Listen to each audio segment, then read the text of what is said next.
Man, this is really aggravating.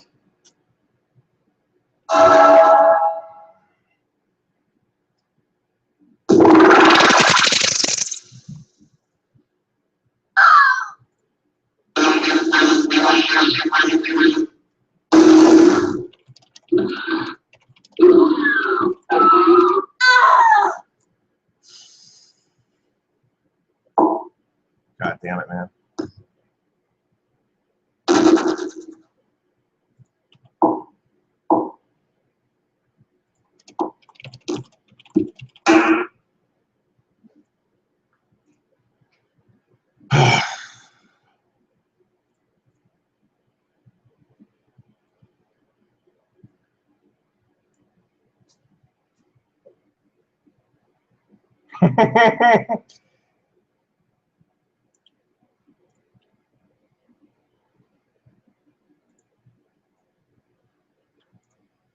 All right. No, I just have a good camera with depth of field. That's what it is.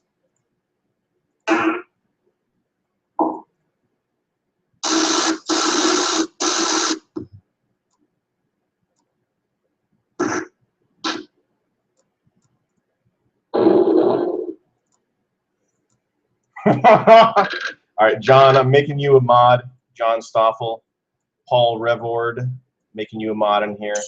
You guys could just make sure that the retards are not allowed to continue posting. MDE re-upload, I'm going to make you a mod.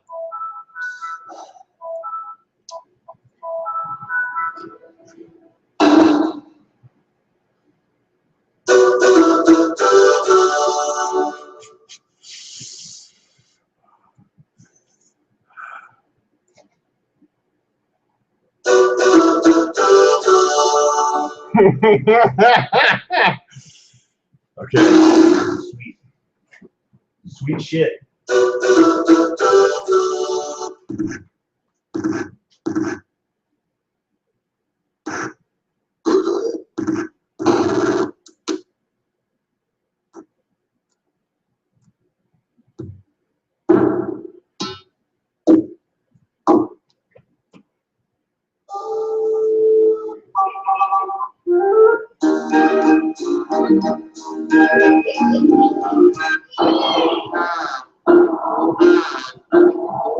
Don't play that. I'll leave that. All right, let's see.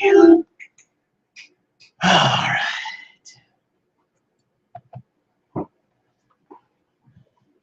Whew.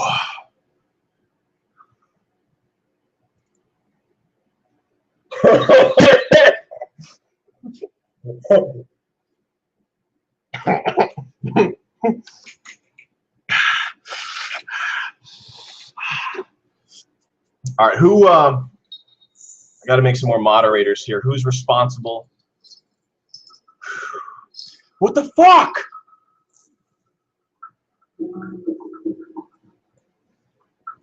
Okay, let's see what else we got. Strawberry Donut King, I'm going to make you a mod.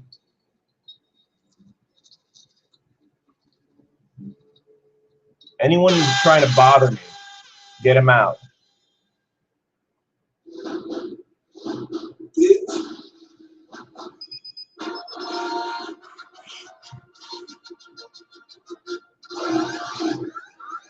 over here.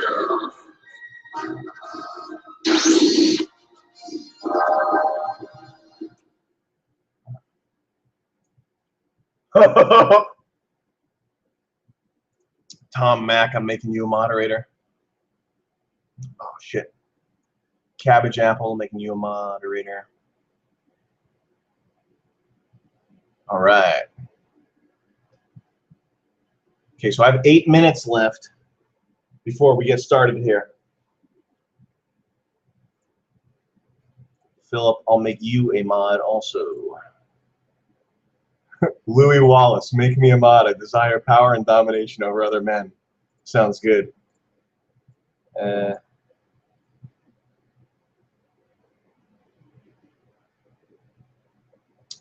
right, and I'm gonna ignore the chat so that I can concentrate on delivering a fine performance for you folks. I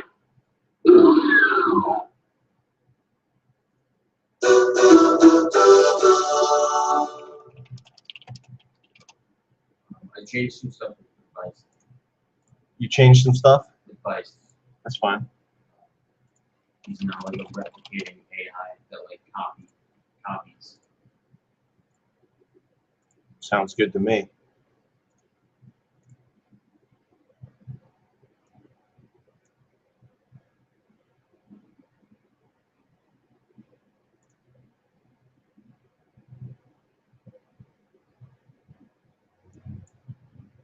God damn it, man. Why is this so hard to use? It's so dumb.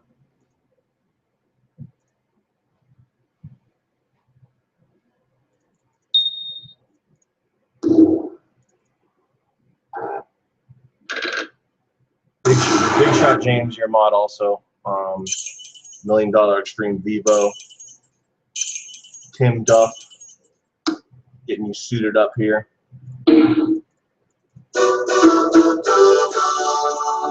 All right, here we go. And yes, this is going to be a serious story. This is going to be a very serious story.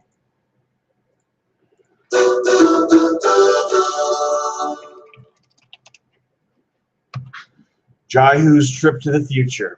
We got 6 minutes to go. The story's about 65% written, so I got to type some stuff here. John, don't do any more sound effects here while I'm typing, please.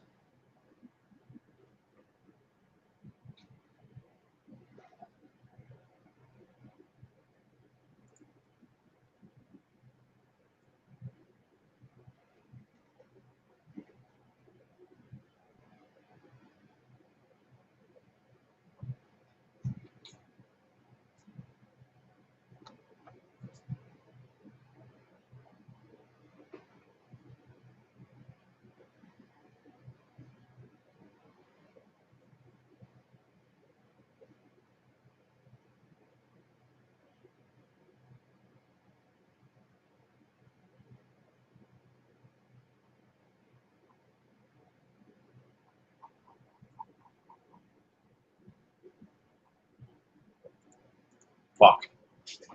This is going to be bad. You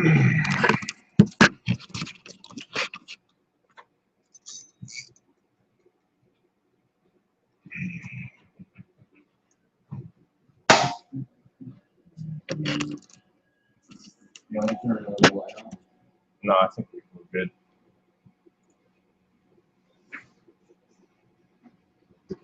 Fuck man. I actually the beginning of the future was pretty much out of going on.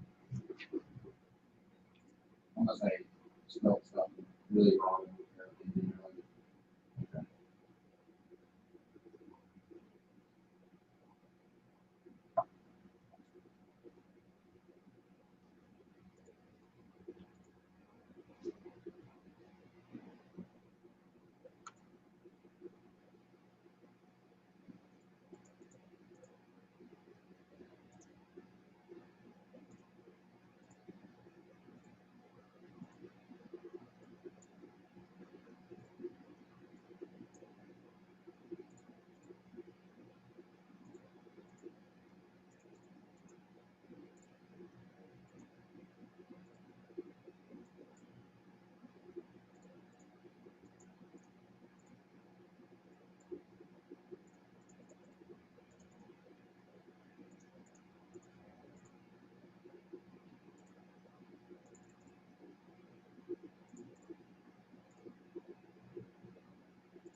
Did you write out all the stuff at the end, or What stuff at the end? like? Because I'm rewriting like. Wow. Well, don't rewrite anything. Well, not rewriting, like just stuff that wasn't even written. Yeah, we'll flesh out the middle, but the ending is there. Oh, did you have like? Because Is it not going to make sense, or did you delete shit? no, I didn't delete you. If it doesn't make sense, that's fine. These fucking idiots don't care. No, but I mean, I don't want to say anything, but doesn't. It'll be fine. If it jumps from one plot thing to another, it doesn't matter, man. It's just a giant gaping hole that makes no sense. That's all right. Just play lots of sound effects when you get there. Okay. Crackling smoke and electricity with the Terminator effect. He awakens in an alleyway of the future. Jaihoo drags his limbless body out of the alleyway, goes to a crosswalk, starts crossing. Crosswalk sign, it's a strobe light flashing in his face. Scans all the faces and takes photographs. Takes 1,000 photographs of you per second. Second. Yep.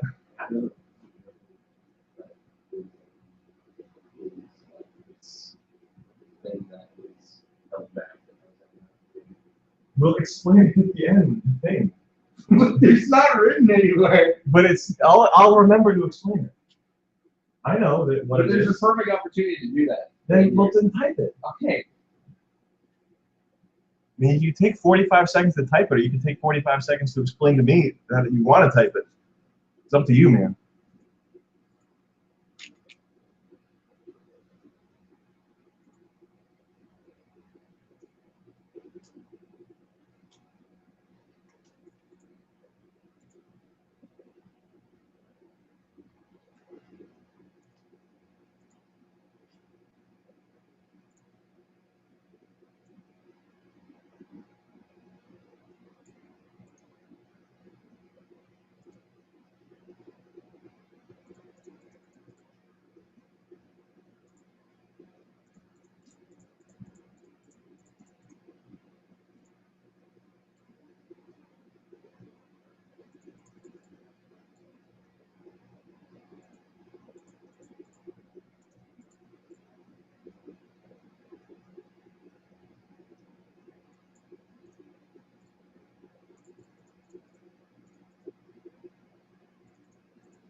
I am not gonna. Just. What's that? It'll be good. All right. Just remember to hit those notes. Don't worry about my performance. Are you giving me performance notes? No, I just don't want to. I'll hit the notes, man.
Vice's AI from capitalism.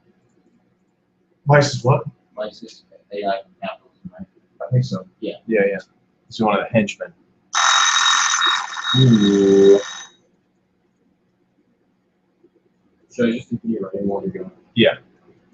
And the sound effects. Well, just for right now, I'm gonna take another like 2 minutes before getting started here. So just keep typing now, and then jump into the sound effects.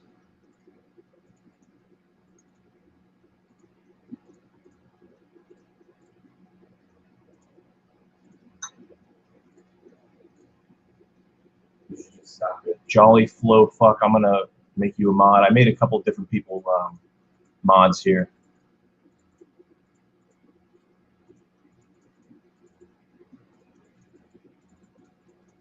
Fucking good. There we go. The t-shirt I bought from you guys was covered in some kind of fucked up oil. Know anything about that, Sam? No. I don't.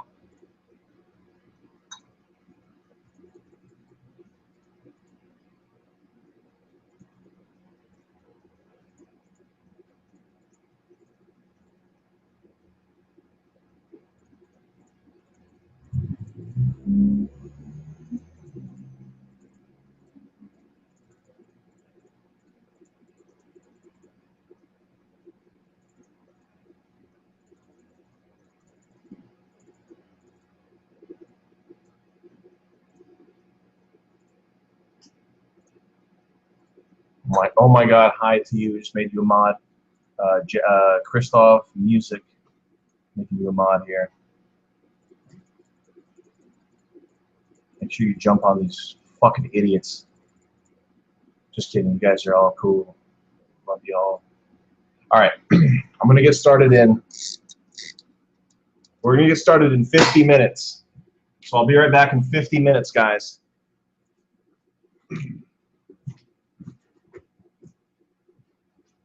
John, get the drum roll thing, the starting sound going. 20th Century Fox thing.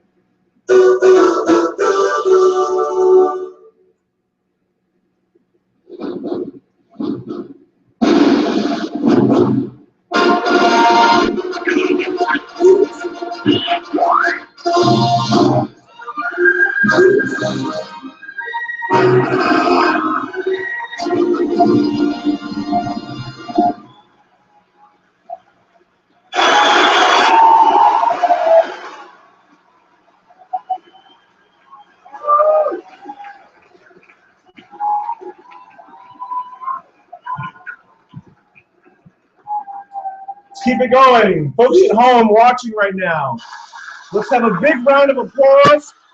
Everybody, get excited. All you folks watching, get excited. I want you clapping, even if you're just one guy in a room. I want everyone clapping right now. Here we go. Fantastic. Yes. All right. Man, didn't think it was going to happen, did you? Neither did I. To be honest with you, this morning when I woke up and the story was about 25% written, I got a little worried. But I knew that we'd be able to pull through for you. I knew that I was going to make a miracle happen. I was going to rub my hands together and create genius. Thanks to my friend John here. Also, writing assistance from Jordan Coinbrook. Thank you very much. Thank you. Thank you. And what we're going to see is that this story is very well pieced together, and it seems like it took a long time. It's going to seem like it took a long time to write this, but you're not going to believe it, that it only took a few hours. All right.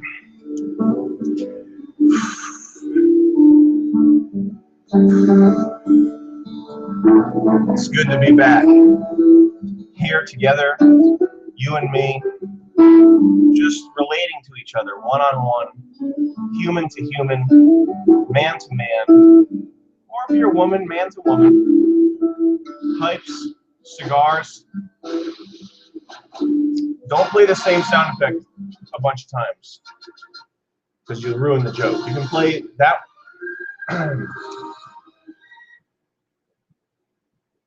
Keep playing the song, though. That was nice. Perfect.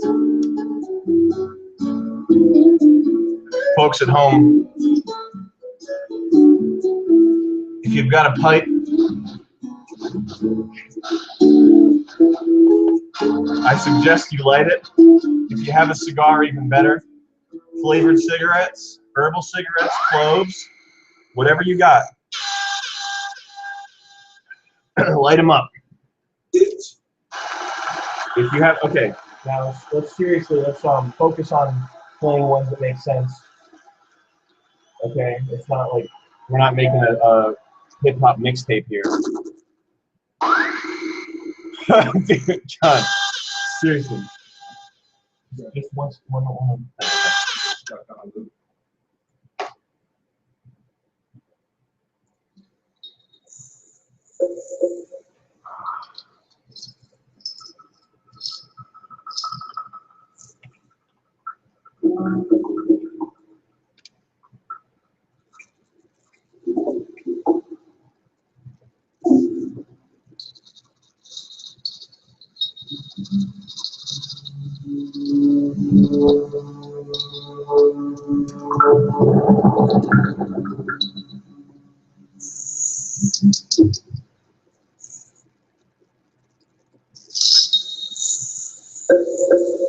Okay. Now, I have to warn you.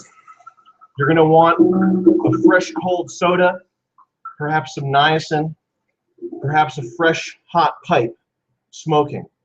And I want you all to try and eat as much as possible right now. Anything that's in the house, I want you to try to stuff it down your face. Eat as much as you can. Make yourself sick, absolutely sick with food, okay? We're going to try to make this an experience to remember. Try to watch this whole live stream while pinching yourself or sitting uncomfortably, and it's really going to make the experience better. If you can sit in a weird pose that's going to hurt your back or your legs somehow, I would definitely do that. But here we go. Now let's get serious here. Let's get a dark tone going.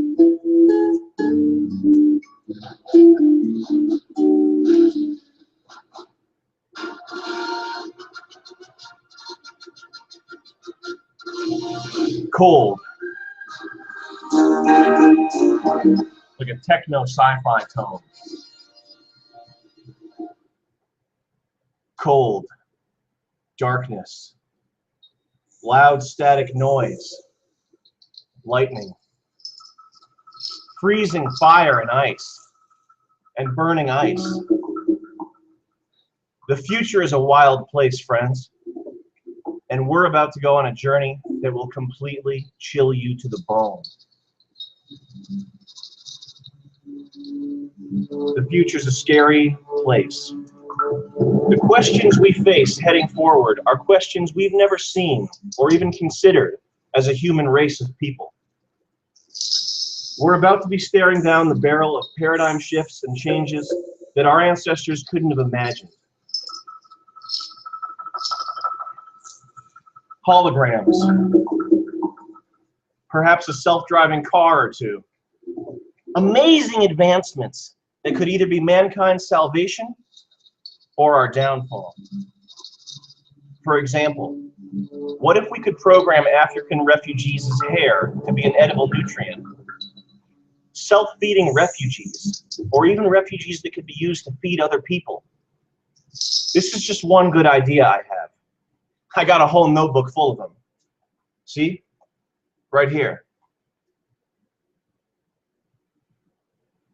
Stop being so horny. That was a good idea that I had. Oh, right there. Kill all whites. Good idea. Trust me.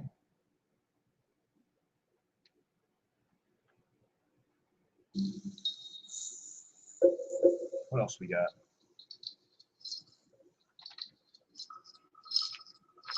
Come on. Oh, yeah. Racist Jesus. Here's a good one.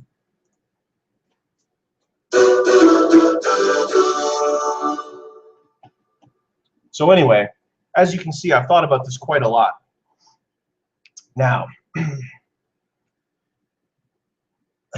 Bill Nye, Neil deGrasse Tyson, Wheelchair Man, all these people who can envision the future. But who can really say what it'll be like?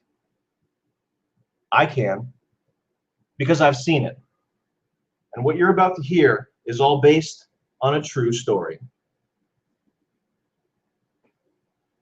But I'm getting ahead of myself.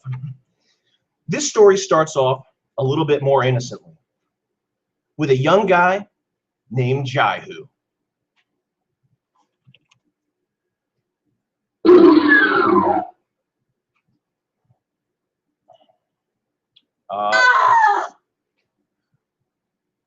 If there are any audio problems, get at me on Facebook. Are there any audio problems? Is this okay? The filter ruins the image. Okay, I'll turn that off.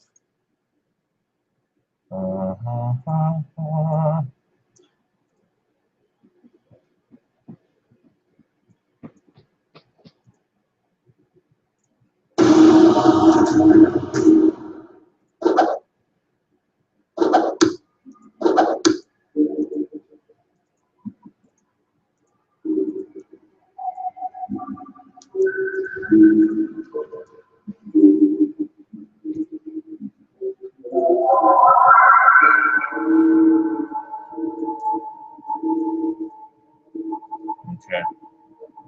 Sorry, guys. I'll turn this filter off here. Hold on. There. Is that better? It loses some of the cinematic effect. I don't understand why you would want this, but it's up to you.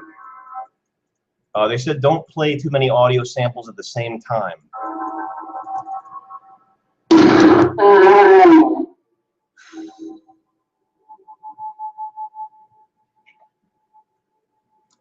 Okay.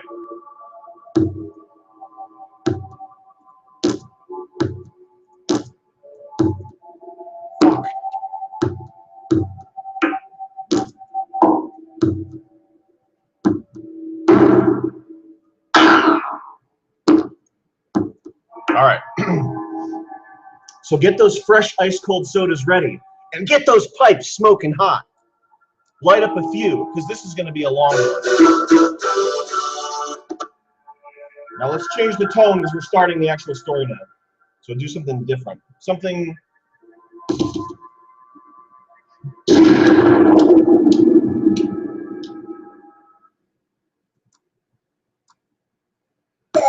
I like it. Present day, New York City. In case you folks don't know about New York City, it's one of the coolest places on the planet, with great new live music acts such as the Arcade Fire, Animal Collective, Imagine Dragons, and Tune Yards, most of them from Williamsburg. Now, you might not have heard of Williamsburg. It's kind of underground. But if you have heard of it, it's a cool place. And I recommend going there. New York City is the financial capital of the modern world, so you know it's going to be full of a lot of good people. And it's kind of like if you've never been there, you would be what we New Yorkers call parochial or maybe provincial, which is a nice way of saying that you're a hick, an uncool hick, okay? I'm tired of all this beige dick. All right, you know what I'm saying? I need some exotic spices. Come to New York City. Not to mention the New York City Police Department is one of the finest police departments in North America, and you'd be hard-pressed to find any men or women of finer character. And I should say women or men, because the women do more work in the New York City Police Department, because they're badass. I would love to date a New York City police woman. She'd be badass. We find ourselves at the New York City Yale University Baby College, an institution for high-achieving smarties and brainiacs, the people who will undoubtedly shape the world we live in tomorrow. This is only slightly in the future now. We're not talking about the total future. We're talking about 2016, okay? And at Yale University Baby College in New York City, people like Elon Musk, okay, to name one, Jeff Bezos from Amazon. These are the people who are going there to recruit, to find the next hot talent, the next cool people to populate companies. And when they choose a candidate, when they pick out students and graduates from New York City Yale University Baby College, They don't go based on grades. That's whack. What they do is they interview you, and they have a cool, like 26-year-old hot girl who knows her shit and has cool clothes, wears like maybe like vintage army clothes and stuff like that, and she'll interview you, and she basically finds out if you're like cool, if you know about the latest bands, for example, if you know about cool links online, stuff like that. And then if you've got good taste, then you can get a job for Amazon or SpaceX. It's important that you have really good taste if you want a job with Amazon or SpaceX or any other futuristic company. In the main courtyard, a group of skippies plays Yiffy Ball. Their sleek, tall, powerful green bodies easily slide to and fro in between each other in a primal dance of pure athleticism. Play the Diablo, the barbarian, the paladin. But don't worry about it, never mind. Their hip-hop music was loud and distracting to the other students trying to concentrate. However, for the most part, for most students, tolerating the loud and annoying skippies was a sign of tolerance, but more importantly, sophistication.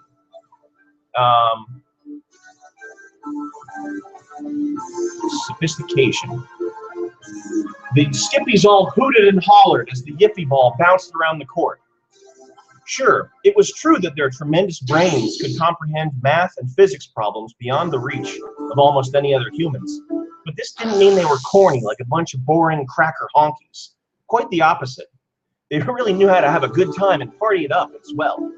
Party in a safe way, that is. I should also mention that skippies were better lovers, and oftentimes if you were walking through the dorms, one could hear skippy males screaming in sexual ecstasy. Consent? Consent? Returned with a higher pitched, granted! The major... All right, do we have any technical difficulties? Is everything okay here? Let's see.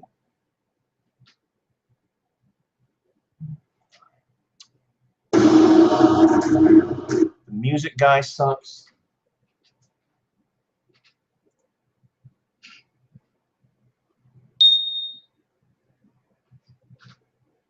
Shut up.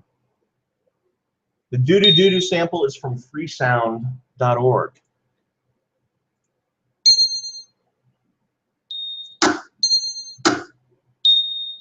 Let's do the sound. Let's do less sound effects. How's that?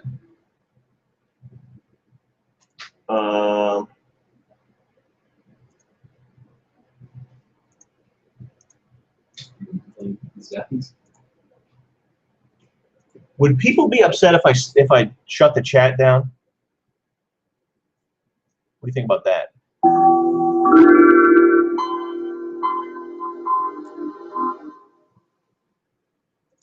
How do you make the Jewish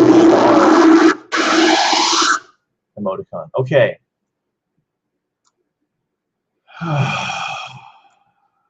Okay, here we go. Back to the story. Focus up here. A little bit quieter. Okay. Okay. The major degrees on campus are Labian mathematics and Earth pseudoscience. The honor students convened in the Zoe Quinn dedication library with Ritalin IV drips using Microsoft Bing to find exactly what they needed to find when they needed to find it. However, most of the Yale students were studying hard, snorting THC pills, writing comments on RedTube and LobsterTube videos, which was a common busywork assignment. The courtyard was a beautiful and peaceful place, with the exception of the smelly and obnoxious skippies. There were gilded fountains donated by Yale alums John Kerry and George Bush.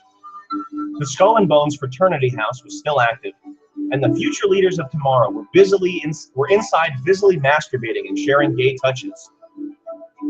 Yale gender psionic majors had claimed their own little corner of grass to practice new methods of sexual Tai Chi. And over on the Far East Side, standing atwixt the regal wrought iron gates, was a cute and obviously charismatic couple. Let's change the song here. That sounds okay.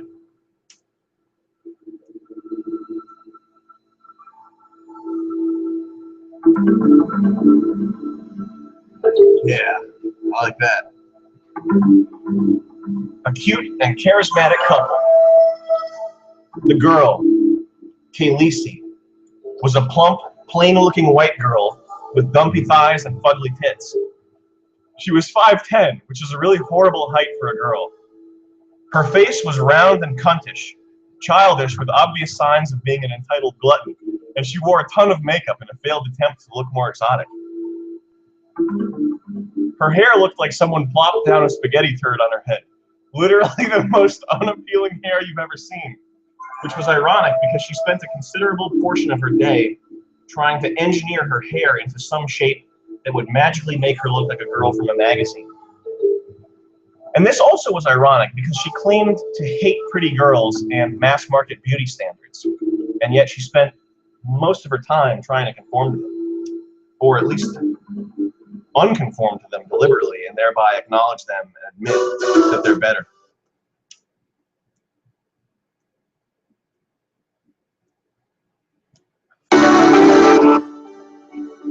The unironic part was that she claimed to be agendered.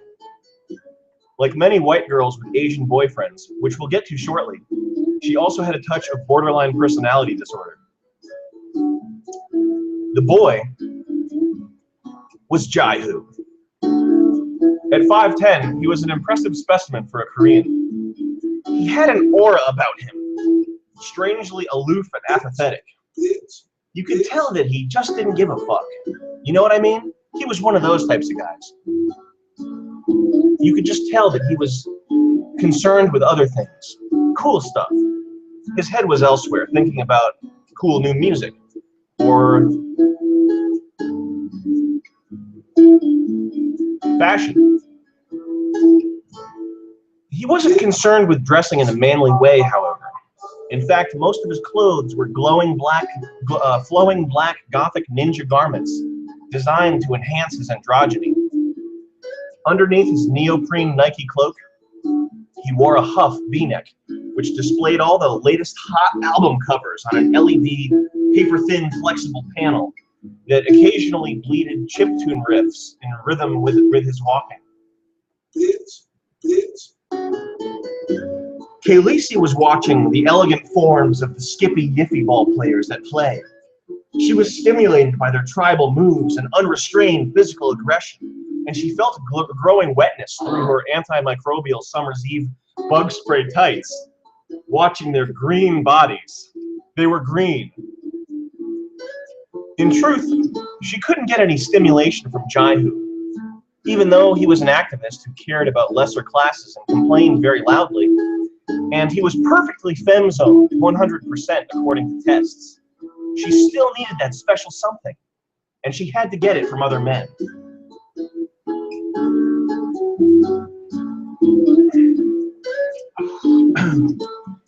It was the perfect arrangement, and even though Jaihoo sometimes felt bad because of it, they both were happy on the whole. Jaihoo was able to get laid once a week, and he knew that when Khaleesi was ready for children, on her time, she would come to him, and he would be there for her. It was a storybook romance. It was time for the first class of the day. What else you got there, John? First class of the day. Let's pay attention here.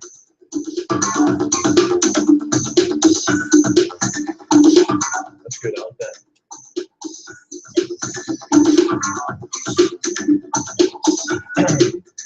It was time for the first class of the day. Jaihoo kneeled down and kissed her goodbye on the bottom. Now, it's time for a riddle. As Jaihoo walked to Retail 101, he looked out on the horizon and thought, what pulses through our veins at the speed of love? And give us a minute here. We're going to have to bring in a viewer to answer this riddle. I need help. Need a lot of help on this riddle, guys. If you're on Skype, if you're part of my Skype crew that was arranged earlier, get ready, Paul, are you ready? Paul Revord, are you on Skype? Let's bring him in, folks. Let's see if he can solve this riddle. Do you have what it takes? Paul, do you have what it takes?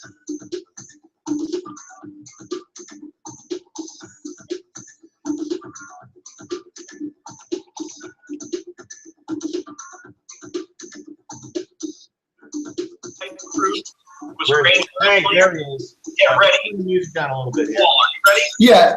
Okay, Paul, now there's a delay. Quiet.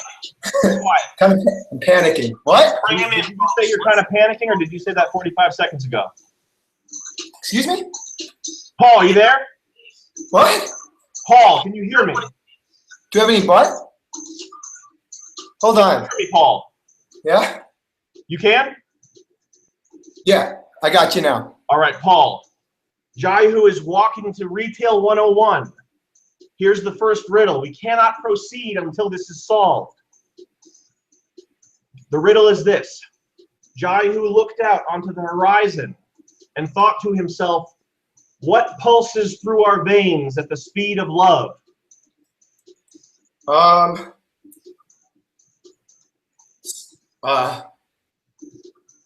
Pulses through our veins? What pulses through our veins at the speed of love? Paul, put that down, whatever that is. Semen. You've got two more guesses. Semen is not correct. Right.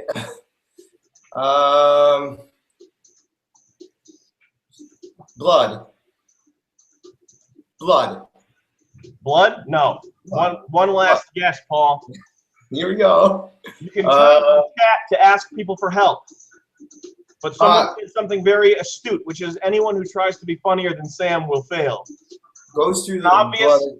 What Goes goes through our veins at the speed of love, Paul? Goes through your veins at the speed of love. I'm just gonna go. I'm just gonna go with. Goodbye.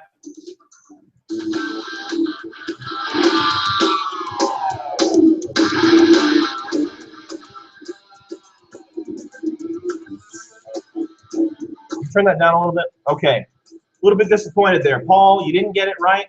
I'm sorry, Paul, but you blew your big chance. Goodbye. What pulses through our veins at the speed of love? The answer, two accepted answers would be HIV, which is, it's not that funny, but that's what we could accept, or socialism. All right. Now, stop calling me on Skype. Fuck. Okay, let's get you out of there. That's getting me too, that song's too, play something calming. That's good. Okay. What pulses through our veins at the speed of love? It's socialism. Anyway, carrying on. So Jaihoo is walking to his first class. New York City Yale University Baby College was one of the world's finest schools. And no surprise, Jaihoo was one of the world's finest students. His thirst for knowledge and lust for learning were unparalleled, at least amongst the other men. Of course, there were plenty of women who outpaced him, but that was no fault of his. His favorite subject was imaginary studies, with Professor Levi Goldstein. Goldstein was at the top of his field, and every class was an absolute pleasure. Jaihoo would sit in the front row of imaginary studies and imagine learning. He would close his eyes and think of all the things there were to study.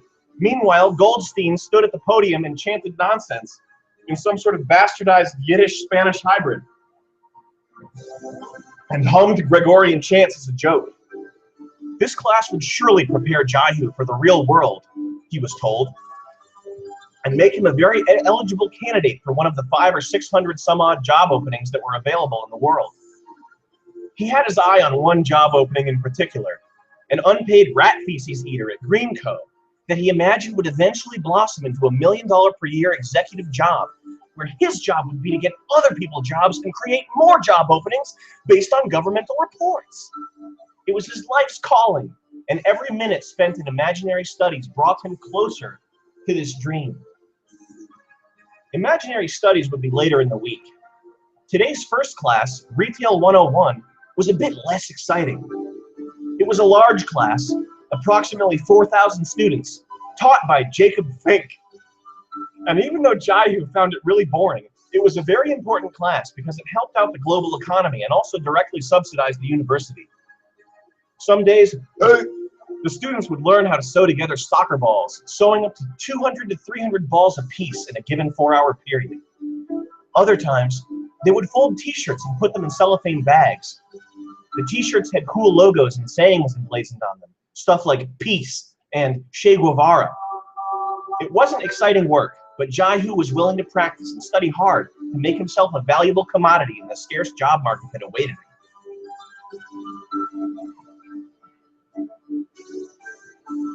Should we do another riddle? Yeah. What's a riddle? What's a good riddle for job opening? If you whether to wear what to wear. What stays in the corner and goes around the world? What stays in the corner and goes around the world? Yeah. I like that. I like that. That's pretty good.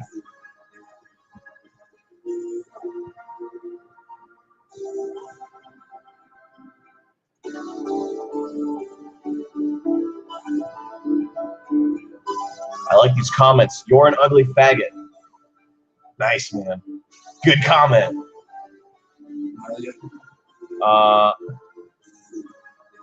What's that? What? Am I the ugly faggot? Are you the ugly faggot? Yeah. I think, well, he might have been talking about you. Whoever said you're an ugly faggot, were you talking about me or John? Because if you were talking about John, you can stay. All right, we got to have another call in here. We got to have another riddle. Here we go. What stays in the corner and goes around the world? Can you do something with that music? Put some different music on or something. Or lower it a little bit. It's driving me crazy. All right, Will. Skype user Will, are you ready? You are on the air.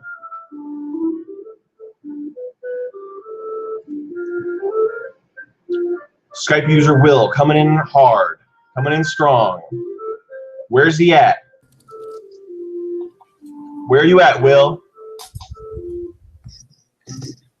Are we doing the shirt? Okay. Hi. Great. Are we doing shirtless again? Okay, no, you got a shirt on. Sweet. I'll take it off if you want.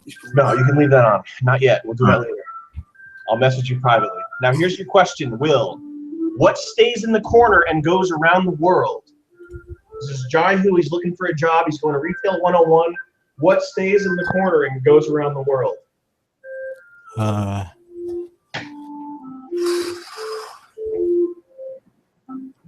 A gay baby. No. Next, we got 2 more guesses. A what? Stays in the corner but goes around the world. Yes.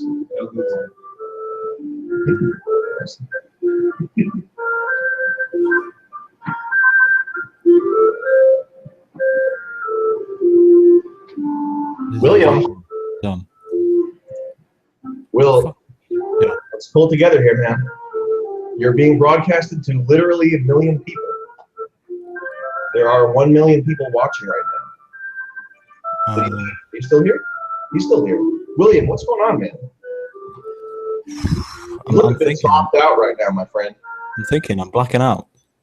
Okay, well, I'm going to get back to you later, but right now I just got to All right. give you the boot. We're going to get back to Will later. The question was, what stays in the corner and goes around the world? And the answer is a stamp, but you could also have like, I guess you could also say like a college graduate with an internet connection. Or really, I don't know. We'll think of a better answer to that. A penny stuck in the lining of a hot air balloon. That's a good one. But the real answer is socialism.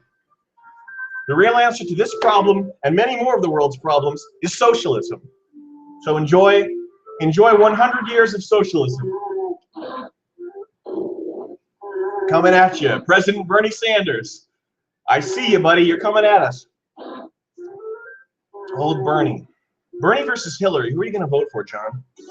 Bernie You're voting for Bernie? Sanders. Is it a sexist thing? Is it a misogynist thing? Is that why you don't want to vote for a woman? You don't think a woman can run the country? Bernie Sanders is a woman. Hillary Clinton's been running she's been the State Department. She's been wearing some big boy pants, so I trust her. But either way, we're going to get a nice big reaming from our socialist overlords. And I'm ready. Okay. Then it was time, we did that one, okay. Then it was time for Jaihoo's second class. Let's do a different song. We've heard this, you delete that one from your computer. I don't want to hear it again. Just delete the file. That's good. That makes more sense. Then it was time for Jaihoo's second class, French fry mechanics. This class gave Jaihoo a really hard time, but it was important for his future, so he decided a great deal of time. He dedicated a great deal of time thinking about how to make the perfect batch of crispy golden fries. The professor, Stephen Lebowitz, was a real stickler. And if one of Jaihoo's fries was a dud, he would have to restart the whole batch. How's that for strict? And you thought your teachers were strict. All in all, there were maybe 2,000 students in his French fry mechanics class, all busily frying away as well as cooking fresh, hot burgers on the griddle for drive-thru customers. And out of this 2,000, Jaihoo was in the bottom 30%. He would have to practice a lot if he had any shot at getting an internship, followed by a 10-year-long unpaid apprenticeship after college was over. Do we have a high-tech, like a techno, like inside of a droid factory or something? Not a horror movie thing. That's fine, that's good. I like that. There we go. Across the hall, his girlfriend, Khaleesi, was getting busy with her studies. It was a smaller class of about 75 students. Advanced Science Level 2, ladies only. Girls only. Outside, all the slaves were lined up neatly, shivering in their naked coldness, but still obediently standing at attention. I should mention that in the future, and only slightly in the future, this is still 2016, this isn't 2116, which is where the rest of the story takes place. This is 2016. But only slightly in the future, all women and non-whites were assigned a non-Jewish white male slave in a sort of buddy system. The white men, they actually want to do it though, so it's not true slavery, like what the African Americans had to endure for 400 years. It's just an extended form of the crying pussy syndrome we're starting to see today, and it will eventually mature next year. Advanced Science Level 2 was tricky, but Khaleesi was able to handle it with her incredible female brain. In 2016, society has entirely given up on trying to force down some antiquated notion of equality down our throats, and everybody openly admits that women are smarter and better at certain things, such as science, math, stuff like that. Important stuff if we're being frank. Of course, the smartest girls were all Ethiopian and Somalian, but Khaleesi was still pretty smart, even though she was biologically white, plus infinitesimally small amount of Cherokee Indian. An important note, however, was that she didn't identify with white. She identified as trans-Somalian, which is perhaps why she was so good at science? We'll see later. Khaleesi sat on her plump, saggy bottom and scribbled notes furiously into her Lisa Frank notebook with her gel pen. The professor, Joyce Nussbaum, was tenured and couldn't be fired no matter what radical communist opinions she tried to make people believe, and also made about $250,000 a year salary. Joyce Nussbaum was busily going through old science textbooks and reading aloud ideas and theories invented by men so that the class could laugh at them.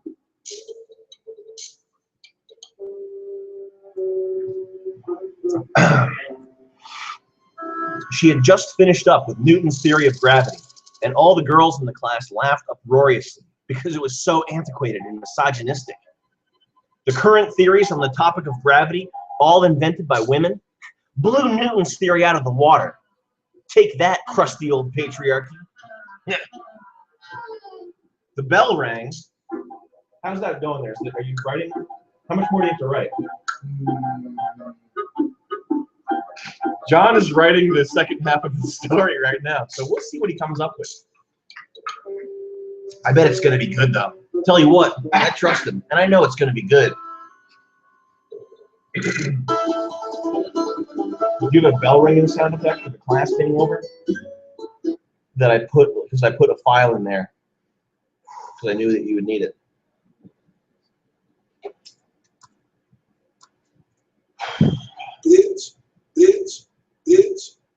Can you turn on? Sorry.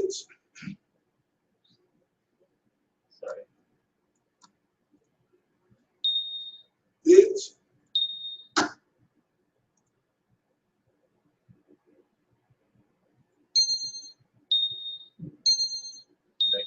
that good? That's good. That'll be the bell ringing there. That's fine. All right. I've had enough of that.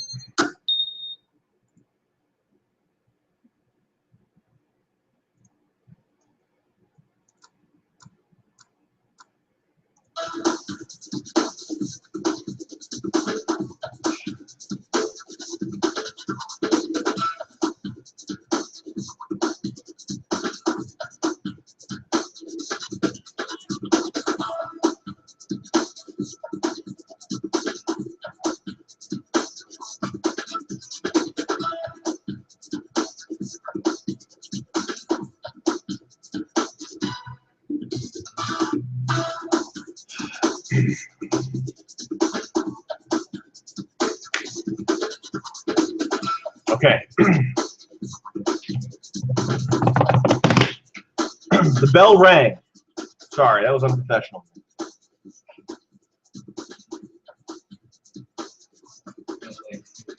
Huh? Yeah, the music's fine. I'm sure everyone loves it. We'll keep playing it because it can't be just dead air. The bell rang, and all the chicken head dykes piled out of the classroom. Khaleesi hung back to talk to Professor Nussbaum one-on-one.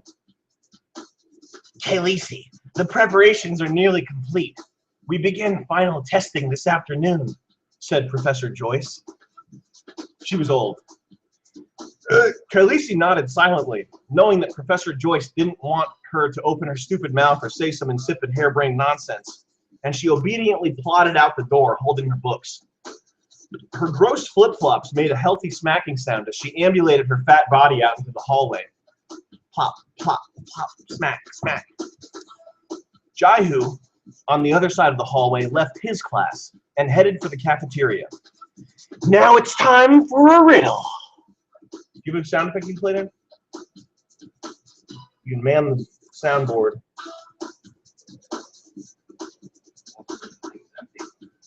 Is the whole folder empty? When I told you to delete that other sound effect, did you delete the whole folder? Did you empty recycle bin too to make it nice and neat? Nice. That's gonna play for your out in the loop. That's okay. Can you put some music on that? Time for a riddle. Think you've got what it takes to solve this one? Jaihoo headed down at the end of the... Let's see what... Jaihoo headed down at the end of the hall. Jaihoo couldn't remember whether to turn right or left. What the fuck is that? That's not a real riddle. Jaihoo... All right, we'll skip that riddle. That's not good. I don't understand why that was there. Okay. In the cafeteria, Jaihoo waited patiently. He knew Khaleesi would sometimes be busy with a friend, and so he would buy her lunch and save her a seat every day.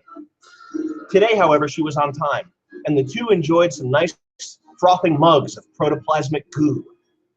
Jaihoo nibbled on his enhanced vegan herb salad with BPA and estracil, but Khaleesi had an organic allergy, so she ate a McDonald's Big Mac from the school McDonald's.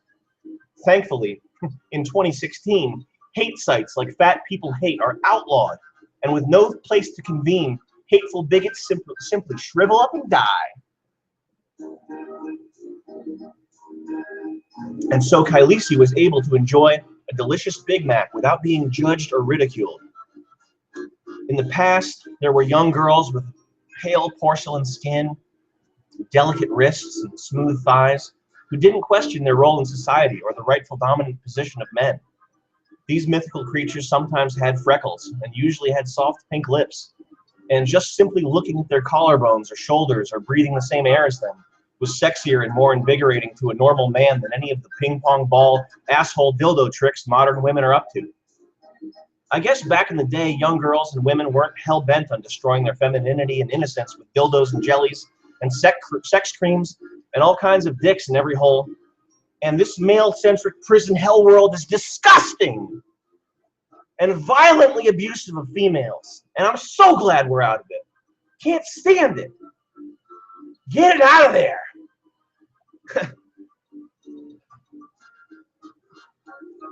Thankfully, in 2016, everybody willingly accepts that this type of thought is outmoded, to say the least, and Khaleesi can eat as many Big Macs as she wanted.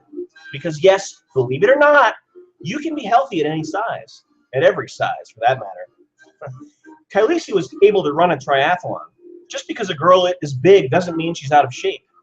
I mean, I personally have seen dozens of Tumblr posts where some skinny person has a disease, or a fat person goes to the doctor and gets prescribed medicine for a condition that is inaccurate, because doctors just look at how fat they are and they don't do the research. And they don't know that you can be a big plow horse, you can be a big plumpkin, and you can still climb a set of stairs. You can still be sexy as hell. So sexy. Personally, I think it's sexier. I think it is way hotter. Anyway, I'm getting out of the story here. Let's go back to the story. Jaihoo crunched down on his chemical castration salad and thought of new strategies for his favorite video game, Dota 3. Dota 3 was an intense multiplayer online battle arena where he and other Koreans could network their brains to clash in epic battles with fireballs, freeze storms, and all kinds of magic spells. It was the sequel to Dota 2, but the one thing Dota 2 was lacking was cool franchised heroes. In Dota 3, you could play as heroes from other games and also movies and comics. You could play as the main character from the anime Bleach.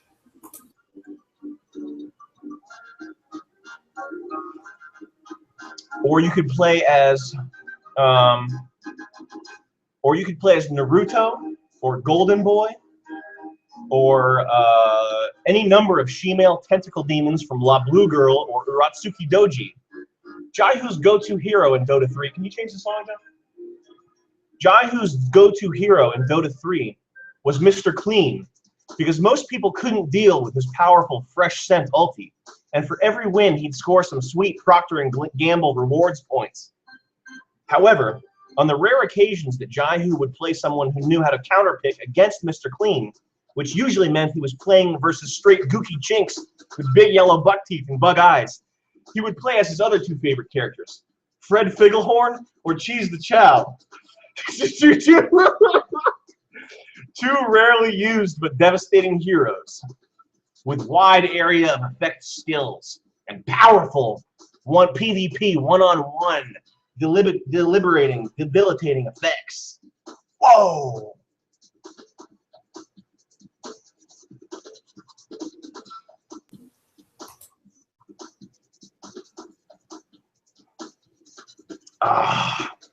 Meanwhile,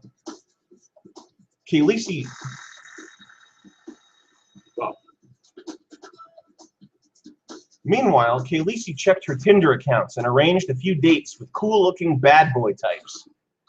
This didn't bother Jaihoo one bit. He was confident enough in his manhood to let his girl run free.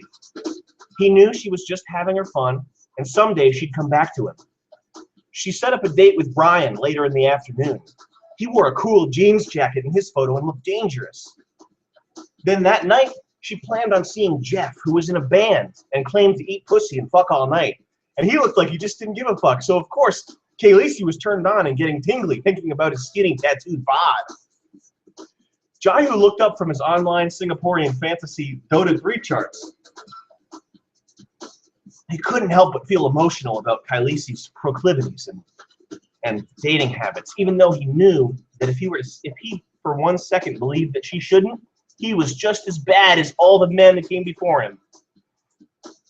Kailisi, I love you, and I know you're the one.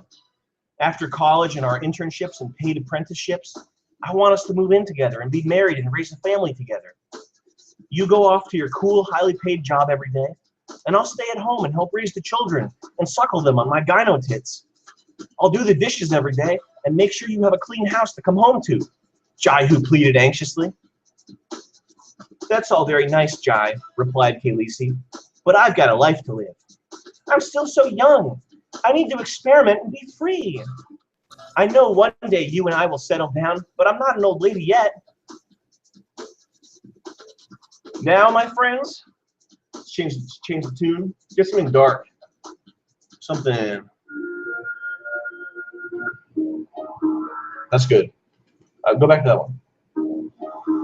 Now, my friends, it's time for another riddle. What is born old and dies young? Do we have a funny answer for this one? Well, I never finished writing the lyrics. I'm still writing this movie.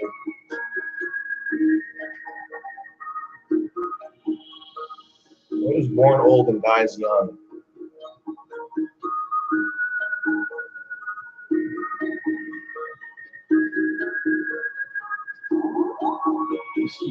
Well, let's get someone in here just to get another face up in this piece.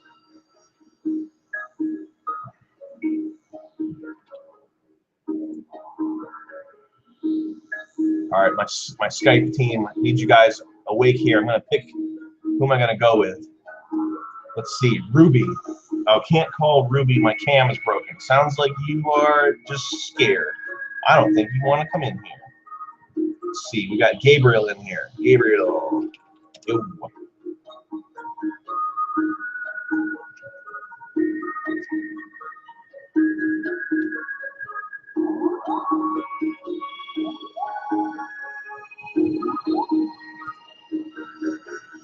Got Derek Maves. Derek, want to jump in?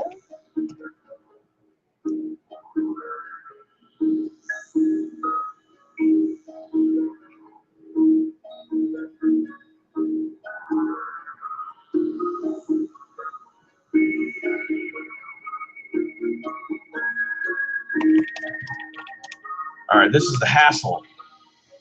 I thought this would be easier. It's not. It's not easy.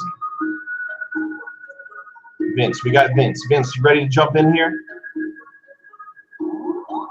We got Holga. Hello. Hey. Looking good. The riddle, my friend. What is born old and dies young? All right, this is the hassle. I thought this would be easier. Not even. What is born old and dies young? Vince, we got Vince. Vince, you ready? The eyes of the world are watching you. What is born old and dies young? Hey. Hey. What is born old and dies young? I'm gonna say, Riddle, my friend. I'm gonna go with a 9/11 survivor. Yeah. 5. Oh God. Hold on you now. What is born old and dies young? We got Alex. Show your face. People want to know what sort of innocent cherub we're talking to here.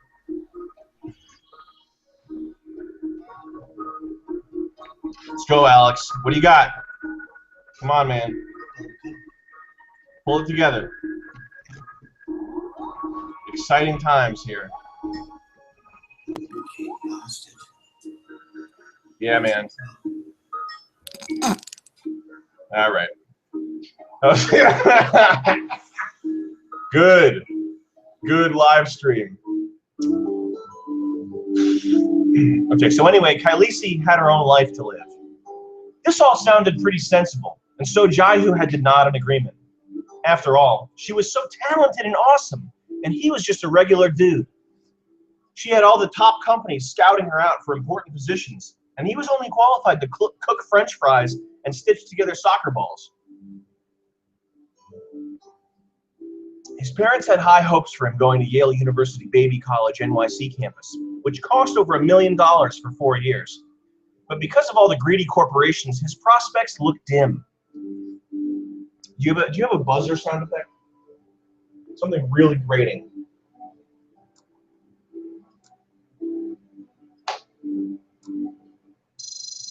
Make that louder. A little bit louder. And pause it. I'll play it intermittently. Bzz, bzz. The school pain buzzer rang out. Time for a shock. Now I want the audience to pinch yourselves hard. Pinch the inside of your thighs, wherever it's going to hurt. Go ahead. Take 5 minutes and pinch yourselves really hard. Bzz, bzz, bzz. An electric current. Okay, you can turn it off now. An electric current crackled through the air and ripped through Khaleesi and Jaihoo's brains, while Under Armour logos flicked on and off in their minds. Announcement. Today's pain buzzer is brought to you by Under Armour. Under Armour is performance gear for modern athletes. Bzz, bzz. They were seized with the most incredible, excruciating pain, while microwaves fried their guts. A cool, skippy pole vaulter invaded their minds on their inner vid screen.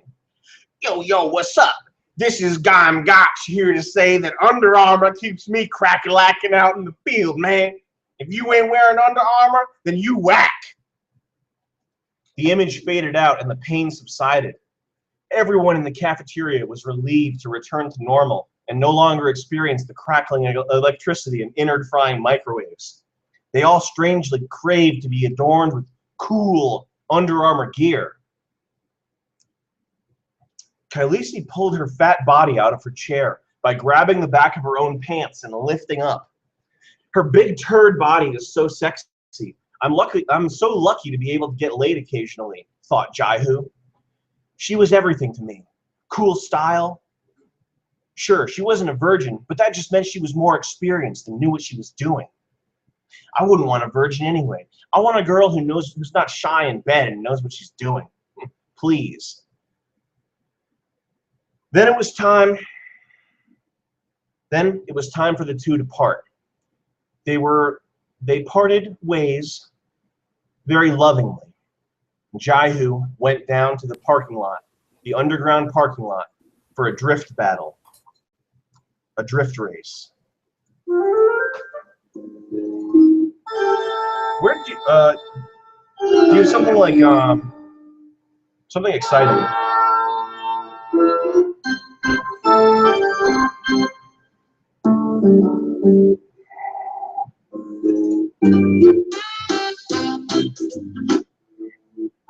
What was that last one? The ambient droning. What's that? Play that. Does that turn into some bullshit thing? That's fine. Okay. Now this next part of the story is just bullet points. So sorry if it sucks. The underground parking garage was packed with all different types of cars. The students had cars, and the teachers raced as well. There was loud electronic music pulsating, and cool bodies in cool clothes vibing to the music. All the students were taking their breaks, smoking vaporizers and e-cigarettes and clove cigarettes, and all the cool things there are to smoke, and drinking sports drinks and texting on their phones. And it was just a cool scene. It was just cool. Professor Joyce Nussbaum was the fastest of all the Yale University baby campus drift racers. Nobody had any hope of beating her. Nobody tried to. She would drive around in a tuned Supra with a 2JZ built by Twins Turbo with a fully TIG-welded frame. She would show off and drift sometimes, but nobody really bothered to race her because she was so fast. The next top 3 slots in the school's drifting club were filled by students. Trang Dum Goon. Trang Dum Goon, office drone major, in his K-20A Honda Civic, built by Spoon in Japan and shipped over here. It had individual throttle bodies and drastic weight reduction, and that meant that Trang Dum Goon was fast. Few people could keep up with him with his Bomex body kit and carbon fiber GT wing.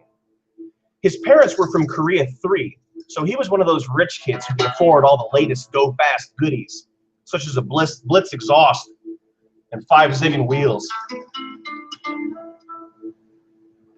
and Brid bucket seats, and Takata seatbelt straps. It's actually kind of a cool car. Then came Cooley D. He was the son of a famous Skippy hip-hop star, and his parents bought him a Bugatti for his 21st birthday.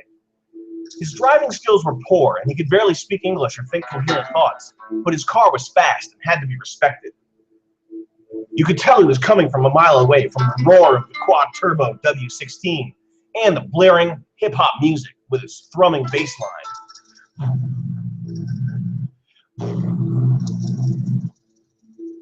Finally, there was Jaihoo. He was the underdog, but he still managed to win drift battles from time to time. His vehicle of choice was his father's tofu delivery car, a Toyota Corolla AE86, also known as a Hachiroku. It was a rather unassuming-looking vehicle, but quite a bit faster than you would have thought from looking at it. The Hachiroku lacked in power, but its front-wheel drive and V6 engine meant it could keep up with the best of them in corners, especially on the downhill toge, where power didn't matter as much. The stage was set. Ludacris was playing from the speakers of someone's laptop, and the laptop, it had Beats by Dre speakers, so it was extra loud. Joyce Nussbaum revved her 2JZ hard and dumped the clutch, filling the underground school parking garage with tire smoke. When the smoke cleared, the old professor was long gone, and the 3 other competitors were neck and neck. Jaihoo drifted left with his Orito-style steering wheel. Then he drifted right.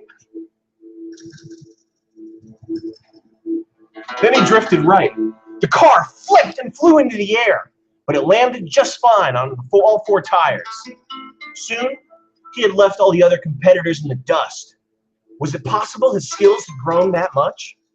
He was doing dirt drifts and earning massive kudos and achievements from his mentor, Keiichi Tsuchiya, the former Drift King before Tanner Faust was crowned Drift King. There was Joyce Nussbaum up ahead in the bright yellow Jun Supra. The Supra was powerful, but because of its extra weight, it wasn't as quick through the corners. Soon, Jaihoo and Professor Nussbaum were neck and neck. She had never been beaten before. They rounded the next corner, and there was an oil spot on the ground. Jaihoo slipped. He tried to recover by pulling the e-brake and drifting through it.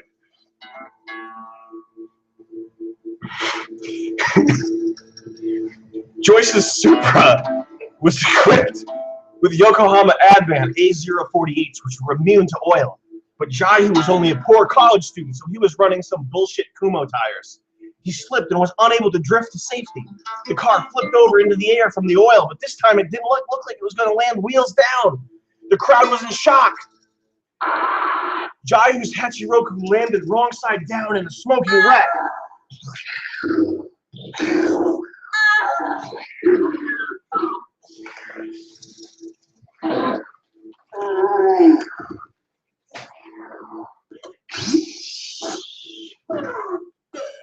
His life was ruined. His legs looked like hamburger meat, and the A-pillar was sticking through his neck. It looked like Jaihoo would never drift again.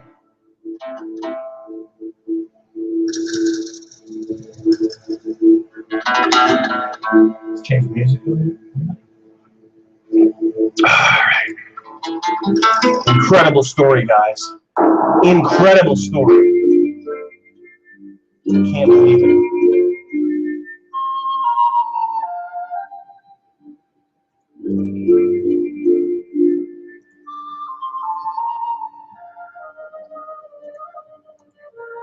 Guys,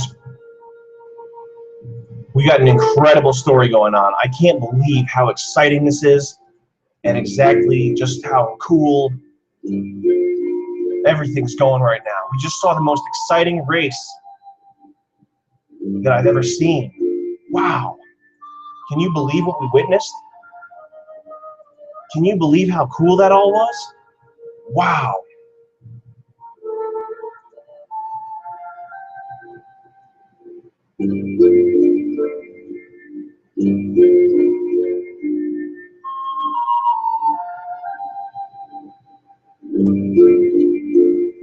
Incredible story.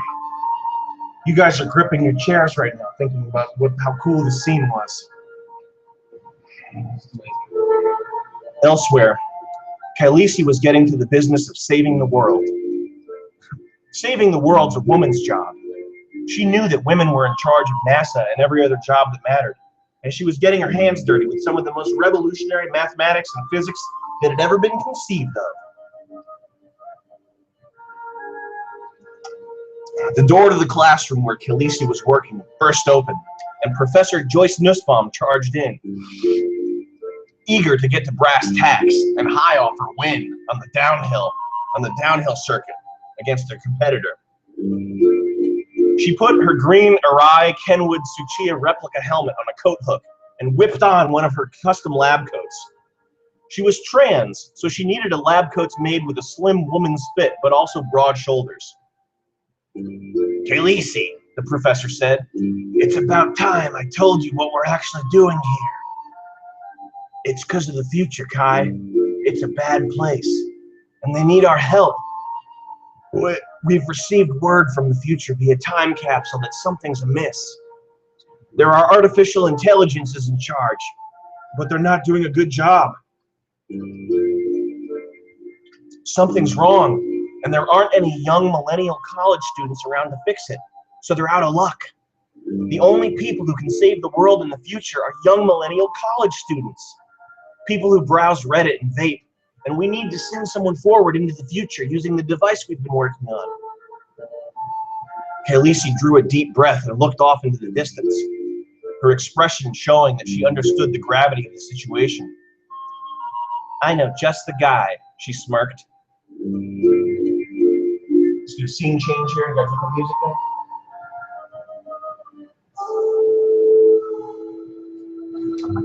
That's good. Mount Sinai, Beth Israel Hospital, New York City, drifting emergency recovery department. Jaihoo is getting bed rest, watching reruns of his performance from GoPro 4s, wondering how he could have done better. He'd heard of 360 drifts, but to his knowledge, they'd only been performed by authentic Japanese using Nissan Silvias, way out of his league. Then, of course, there was the legendary Vaughn Gittin Jr., who was rumored to be working on a counterattack for oil slicks, but he used a Ford Mustang primarily. So how could it apply to Jaihoo with his 8086? Also, his legs had to be amputated, so if he were ever to drift again, he'd have to figure that one out. Khaleesi came to the hospital. She brought the device, the time travel device that would take Jaihoo spiraling into the future to save the world. Its shape was a mod with custom coils and extra amplitude. She handed it to Jaihoo and explained the situation. Heck, I'll do it, said Jaihoo. Maybe I'll even be able to get my legs repaired and drift a little bit when I'm there. Wonder what kind of cars they're using. I'll see. Khaleesi explained that later on in the day she was going out on a date with a 6'5" lanky keyboard player and that she hoped it was okay. She planned on letting him do all sorts of misogynistic bedroom stuff, like the Emma Sulkowicz tape that Jaihoo wasn't even allowed to think about. Jaihoo nodded, yes, it's fine. I understand, Jaihoo sighed, because he knew that giving her freedom now meant she'd be a more committed lover later on. That's a lesson to take home with you, folks. Jaihoo inhales from the vape pen, and molecule by molecule, with this cool, glowing blue effect, his body turns into this weird digital stuff and disappears.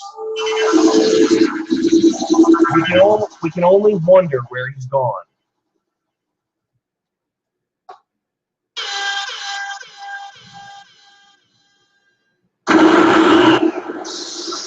Now, my friends, the story takes a turn to the future. The year 2116. If this story has scared you in any way, perhaps it's time to turn your computer off. play a relaxing video game. Eat more.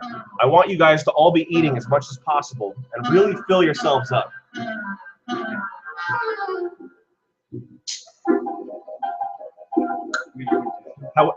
No intermission. They have to take it.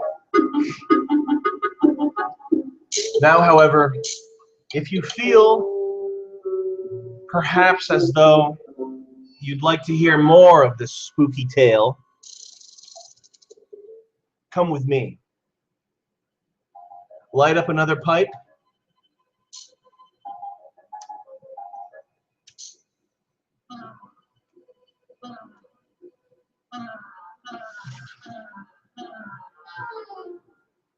And get ready for the most exciting ride of your lives.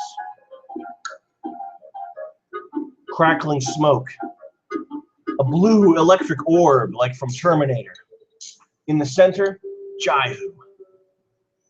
Awakening in the alleyway of the future. Jaihoo drags his limbless, naked body out of the alleyway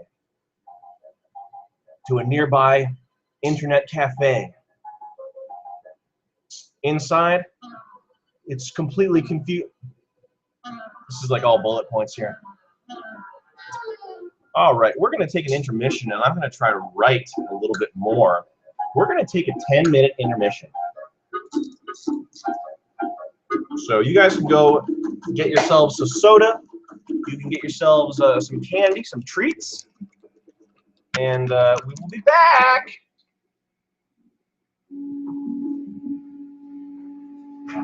It's up to 19 pages.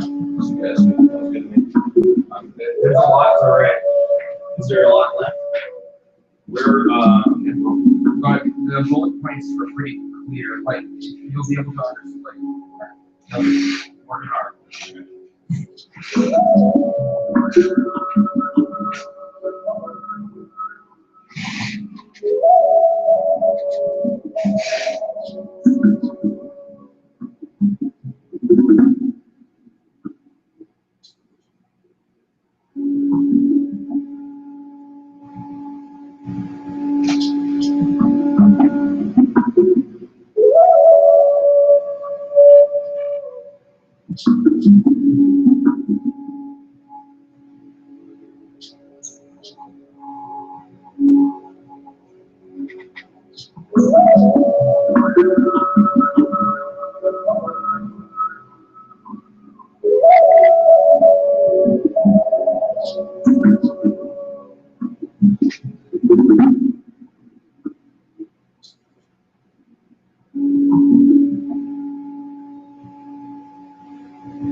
Must have written in the time.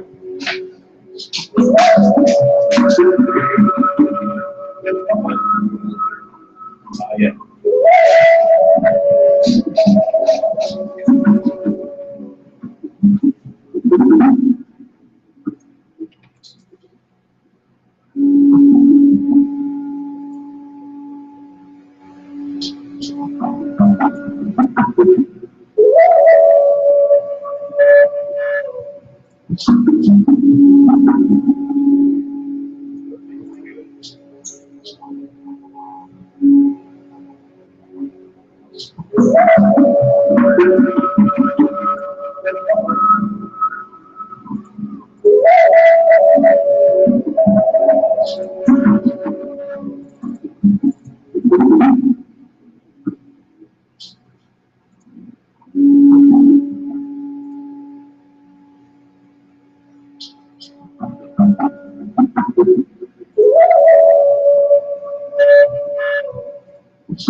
Why did you download ragtime music?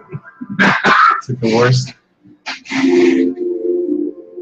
Here.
Funny as fucking thing.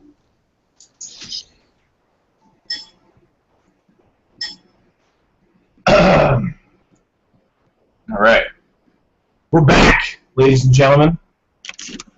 Hope you're all okay. Jay Jones. All right. Hope nobody got worried there. Didn't want to deprive you of this great tale of intrigue. I know that everybody is sitting at the edge of their seats right now, going crazy. So anyway, the future's a pretty cool place. Lots of cats hanging around, smoking high-tech drugs, doing things with devices that you can't even imagine. Holograms, sentient holograms walking around, playing strange music on the streets. Whoa!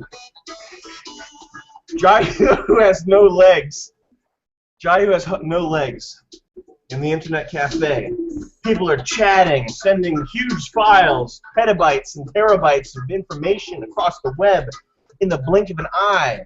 Each chat is a full terabyte, each message, because it comes loaded with sensory data. Wow! Oh, man. And be careful, folks. The future's a dangerous place. Try not to get caught in the future. Inside the internet cafe, there's one strange-looking artificial intelligence, which in the future I'll call roboids. And there's one cool roboid in particular. Chips. Capital C-H-I-P-S. Chips is a roboid that doesn't take any sass from anyone. He's a tough customer, wearing a trench coat that conceals his glittering metal body. Chips walks up and notices Jaihoo's lack of legs and buys him a drink. Hey, human. Here, have a drink on me. The two share the latest Red Bull research chemicals. Chips helps Jaihoo register for the MegaNet Welfare Network, which is easy because Jaihoo is not a citizen and has no job. So he gets right on the welfare network, no problem, no questions asked. Booyah.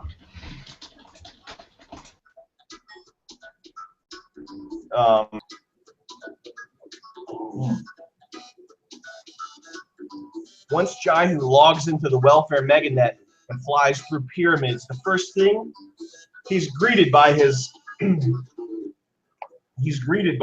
personal helper, a 3D paperclip, Microsoft paperclip. Hey kid, I'm a paperclip with attitude. One of the first things you're gonna need in the meganet is a cool car. Jaihoo picks a 3D 1986 Toyota Corolla, also known as a Hachiroku. The Hachiroku was a famous car because of its lightweight and front-wheel drive, coupled with a more powerful e-brake from stock, which meant that it could drift much better. Jaihoo drifts over to the Internet Archive to see if he got any old messages from Khaleesi that were trapped in the time capsule.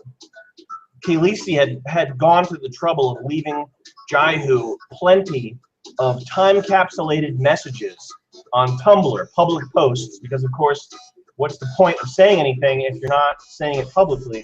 The Hachiroku was a famous car because of its lightweight and front-wheel drive, coupled with a more... There we go. So he finds a message from Khaleesi.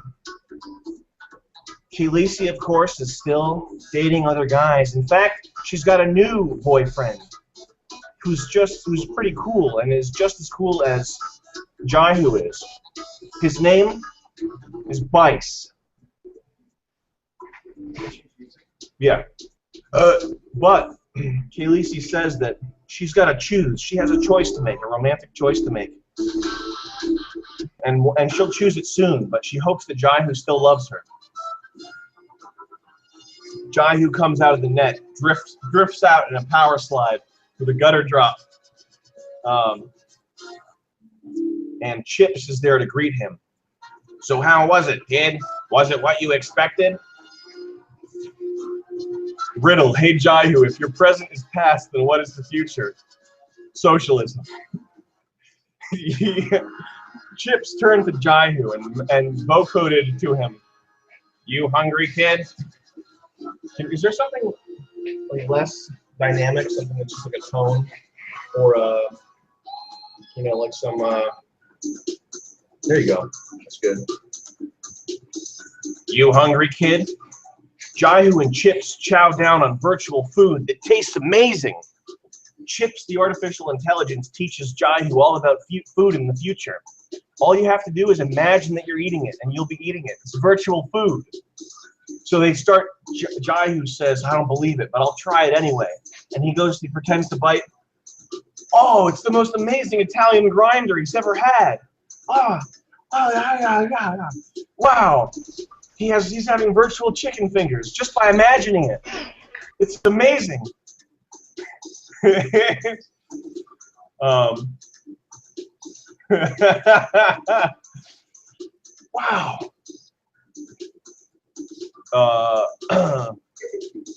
So Jaihoo asks why there are posters and pictures of computers.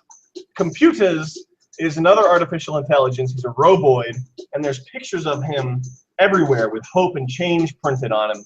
And then there are wanted pictures with the name capitalism.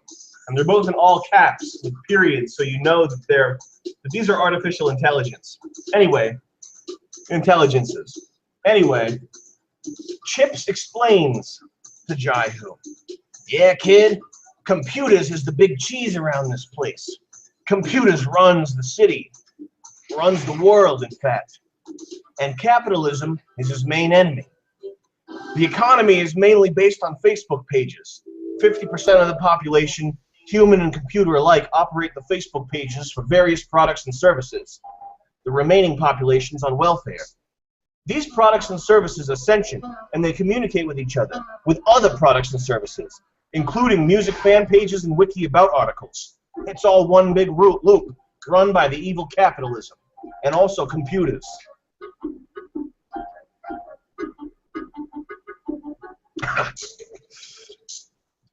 The other 50%, the welfare guys, they stay packed in sensato pods where they absorb maximum pleasure all day. Most of them live in the amusement park district, but you'll find these unemployed sensation junkies everywhere. Sometimes they're just laying on the streets, on their backs, on the sizzling concrete, waiting for flavor water and space ice cream rations. It's a sick thing, but it's the future. Computer calls it a utopia, I think, but I don't believe him. Some say there's some reason to his rhyme, but I think he's a computer who's gone mad with power. So computers is the guy who runs the place, and capitalism is the main villain. Okay? I don't understand. You just got to think of it, and we're going to go with it. You're just going to have to deal with it, okay? Chips turned to Jaihoo, who had just finished his Red Bull research chemicals. Hey, kid, I got a scram. Look, come to this club later tonight. It's called Inception. All the cool roboids and humans hang out there. It's one big VR orgy, man. He passes Jaihoo a contact file with the club flyer in it, and there are messages from Kailisi there. Jaihoo, the future's looking worse every minute. We need you to save the future. I'm not going to elaborate on that, but I'm sure if we had more time, it would be better written. Jaihoo leaves the internet cafe, and he also has holographic legs now because he got in the Meganet. He received digital welfare, so his legs are holograms. He walks outside to a low-income neighborhood.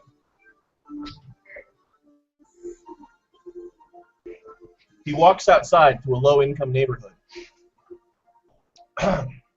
In the future, TV panels are cheaper than siding or drywall, and so the buildings are just upholstered or completely covered and constructed out of TV screens.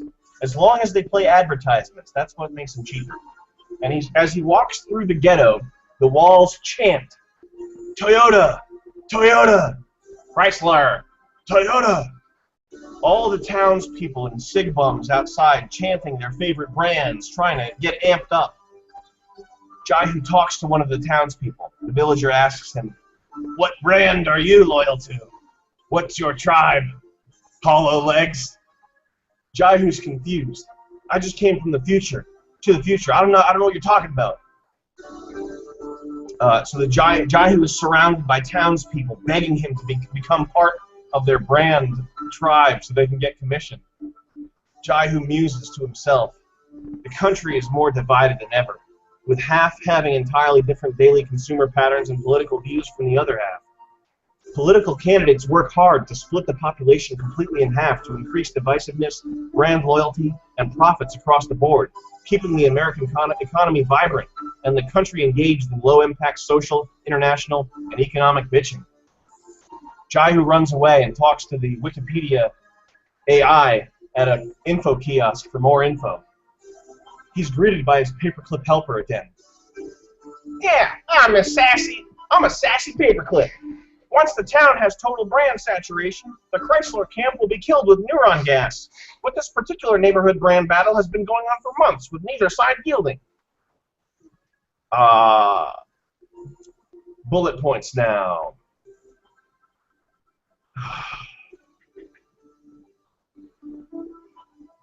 Jaihoo sits on the curb, watching future society filter through the street. He sees a man wearing a pants chair, a heavy-duty exoskeleton that turns into a comfortable chair at any time upon request. They look just like pants as we know them today, but much tighter. Jaihoo wanders the street as day turns to night and I don't know what that is. Jaihoo is hungry and thirsty and desperate. He talks to a Sensato junkie about how to find a job. The junkie brings him to a jobs vendy and explains that thankfully jobs are free. In the future government, the program Computers is all about creating jobs. The way a job is created is Computers creates a job opening and then fills that job with an unemployed person. Jaihoo looks through the postings and scrolls through the options. Folding and unfolding paper is one job. Standing in closets, stepping into and out of empty barrels, there's an opening for that. Or being a teacher or a fireman. All things that are useless and just exist to keep people occupied, but they manage to keep the economy going somehow, stimulating it. The junkie explains to Jaihoo that Computers said on his weekly podcast, I'll skip that. But these economic truths were known way back in Jaihoo's day, and so it's not, the future's not a shock to him in this respect. Jaihoo selects a job at the government office of tearing pages out of history books. The hours are a la carte, so Jaihoo chose to go to work right away. At the government building, which is completely gilded with gold and levitating off the ground with hover pads, he finds his work assignment is at the top floor.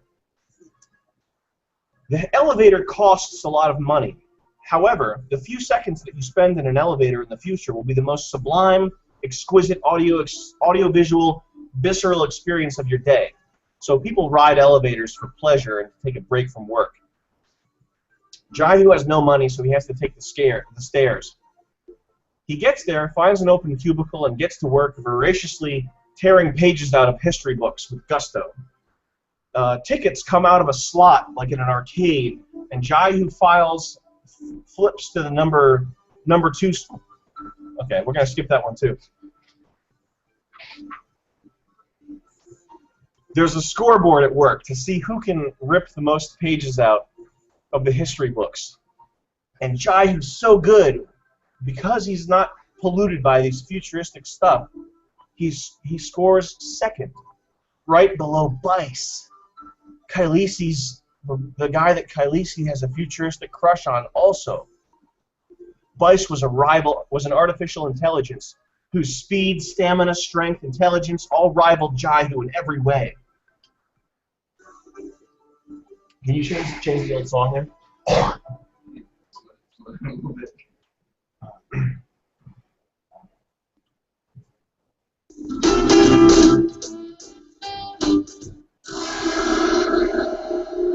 Is there?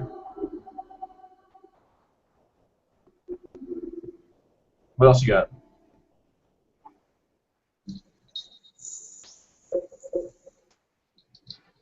That's fine. I don't want that. Is this? Are we repeating stuff now? Let me open up iTunes and listen. No.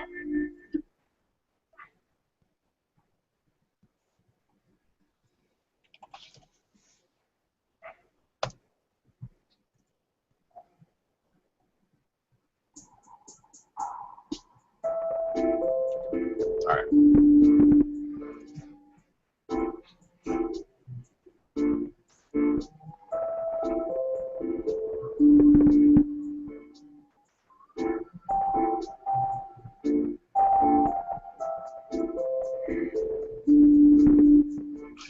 All right.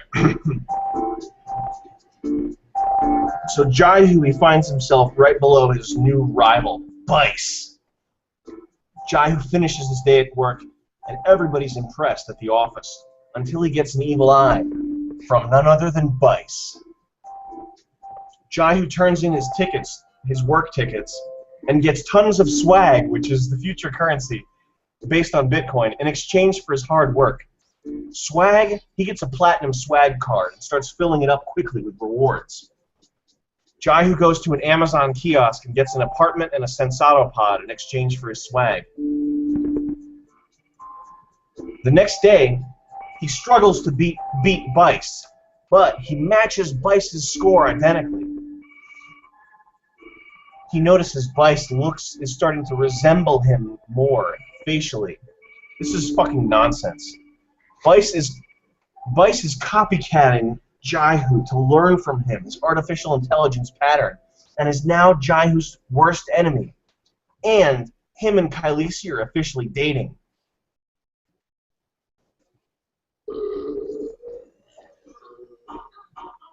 All right, I'm gonna scroll through and find something worth reading here. Hold on.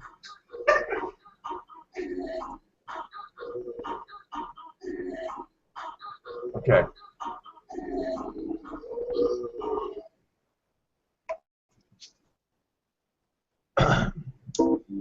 Jaihoo and Vice, the top history book page terrors, are invited to a dinner at the White House. And they are given medals of honor and Purple Hearts for their excellent work. After the ceremony, Jaihoo and Vice both get to meet with Computers, the president, and ask him why everything's going so poorly. Computers emotes with smileys that it's that bastard capitalism, my rival AI. Jaihoo, why did you do this? Jaihoo gets suddenly transported in the blink of an eye to capitalism's office. Hello, I'm capitalism. I've had my eye on you. You've been competing with my henchman, Vice. You would be a valuable disciple of mine. Jaihoo turns to capitalism. What about all the wanted posters? Aren't you evil? Aren't you what caused evil in the world in the first place? The patriarchy? Capitalism smirks at him, and says, Computers is not telling you the truth. He is what is keeping back the future from being a utopia. I am the first ultimate artificial intelligence. Computers was created to suppress me. I have the true answers. If you follow me to become part of my team, we will save the future and restore capitalism. Jaihoo thinks about it for a minute. Oh, it's distracting. God damn it. Okay. Jaihoo thinks about it for a minute, but before he can answer, he falls through a hole in the office. Why? I don't get. And wakes up in his Sensato pod. Capitalism is a computer based on a Bloomberg trading terminal, and the algorithms used by the last human prop trader. Its henchmen are the Thompson 1 Baker, the Morning Star, and Vice. They have the power together to turn Coca-Cola into a small-town locksmithing chain and turn ghettos into booming financial districts at the click of a button. Riddle, can capitalism make a stone that is larger than himself? I think we learned the lesson with the Skype call in there. Let's just check in with Raphael and see what he's doing. Oh, there he is. What's Will up to? Nice. Okay.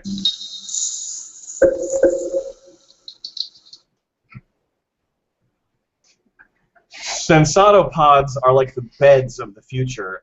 Any modern... You spelled GOES, G-O-S-E. Ghost home. Okay, so anyway, Sensato pods are the beds of the future, and Jaihoo returns to his Sensato pod to sleep. Just like TVs, the rent in a Sensato pod was incredibly low as long as you allow your brain to be subject to advertisements while sleeping and your body to be used as a sex toy by decadent homosexual AIs with enormous penetration capacity. It was actually fine for Jaihoo because he wasn't conscious during this process, and futuristic antibiotic treatments are beyond anything medicine of our time could understand. So it's no big deal. Jaihoo's interactions with capitalism inspired dreams in his Sensato sleep. They told him that the world was in turmoil and that the events that conspired to take him here in the first place all happened for a reason, even the drifting accident. The future isn't all it's cracked up to be. Harmful plastics and chemical pollutants pollute the air. Global warming has reached an all-time high, with iceberg coverage down to 2%. Take that, Republicans. Humans are a virus, just bacteria. And the next stage in human evolution, technology and roboids, proved to be just more destruction upon destruction. The only way to fix it is to honor Mother Gaia, smoke DMT, and take Joe Rogan's Alpha Brain. Too bad Joe Rogan was assassinated in 2016. Be right back.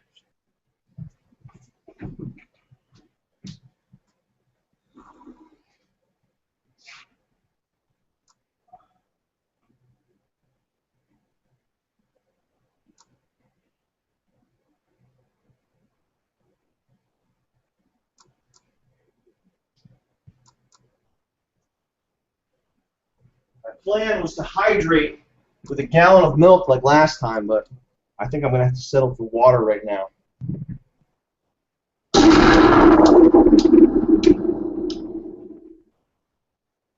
So, Jaihoo experiences these crazy dreams that let him know what's going on. He wakes up just in time to go to the club after a 5-minute nap, which is equivalent to 8 hours of sleep. He has chores to do for the club owner. Now, this next part is pretty bulleted and not really explained well. Well, I remember I didn't flesh it out.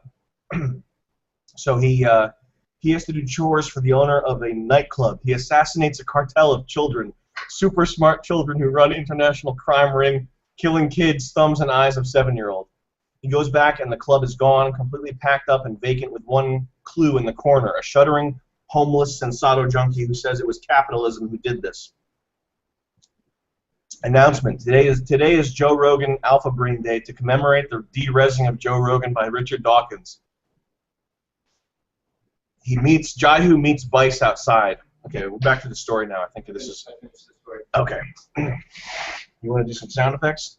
I think they really like that. I think the fans like to see lots of sound effects layered over on top of each other as loud as possible.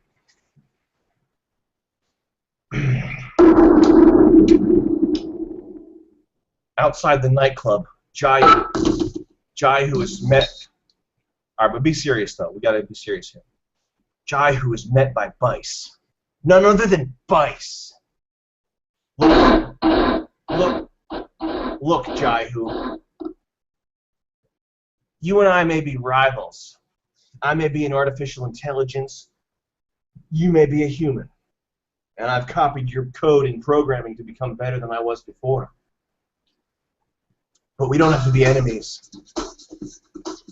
I don't think you should head down this road any farther than you are. You're in too deep, Jaihoo. Jaihoo knew Vice was up to no good, but a battle now would be futile. Their power levels were too similar. It would just be an endless locking of horns with no progress. Jaihoo goes back to his Sensato pod again to think and to be masturbated by silicone tubes while receiving sensory input from 20 different porn stars. He knew he had to have a talk with capitalism after this one. And so he returns to his place of work and sets up dozens of pipe bombs and also chains every exit shut to kill everyone inside. He heads up the elevator to face down his employer, capitalism. Capitalism sits in a big, comfy chair, his robotic body covered in gold and diamonds to show his wealth. His wealth. Did I say wealth?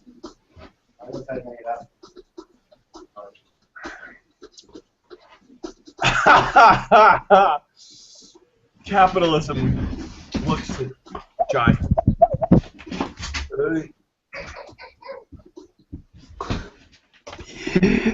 What's up, Lewis? What's up, man? You got anything to say? Yeah, man. Hey. How you doing? You having a good story time? Yeah, I'm really excited to see you. Do you like sci-fi? Oh yeah, I love that. You like well-written sci-fi? Yeah, I like those places? I like Will Smith, yeah. All right, we'll check in with you later, but yes, this is an exciting story. I understand what you feel. I'm loving it. Yeah, tell me about it. When we wrote this, I couldn't believe it, but you know, we just channeled it. It's a great story. We just channeled it from the techno heavens. Anyway, So the pipe bombs are all set. The doors are chained shut to kill everyone inside the office building that he works at. And he heads up the elevator to face down capitalism. I guess you want some answers, Jaihoo. Yes, I've been killing all the homosexuals and decadent perverts in society. You knew that already. You know that Vice is my henchman. Since you've made it this far, I'll give you a clue. Computers is my brother. And with that, capitalism de-rezzed off into the net somewhere. The pipe bombs went off, but then an opening in the roof opened, and Vice saved Jaihoo.